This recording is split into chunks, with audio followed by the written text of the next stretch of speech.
Kuna te olete koha alguses öelnud, päris alguses, kui see plaan avalikustati, et kui Eesti inimesed ikkagi seda tehast ei taha, siis seda ei tule.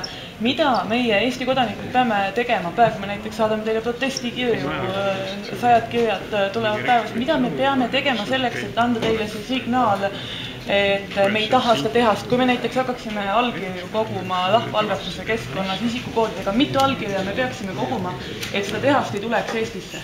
Me tahaksime lihtsalt teada, mida me peame tegema, et see signaal anda. Miks te ei taha seda?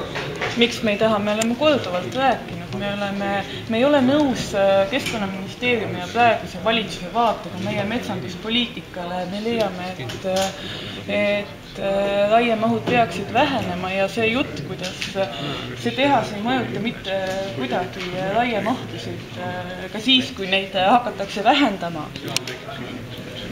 Ma tahaks, et see tuleks kuidagi loogilisemalt ära põhjendada, kuidas see tehase raiumist mitte kuidagi ei mõjuta. Vastus on väga lihtne, et me oleme nõus ja kutsume tegelikult, oleme alati kutsunud ka praegu kõiki dialoogile, kõiki argumenteeritud arvamusi esitama, et me istume enda laual, me arutame neid, nagu austatud rektor ütles, et arvamusi on alati väga palju erinevaid, kõik peavad olema argumenteeritud, põhjendatud.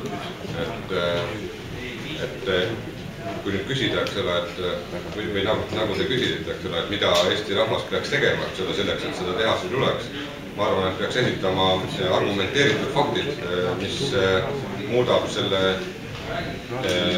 tehase olemasolu mitte aktsepteeritavaks. Aga siis peab Eesti riik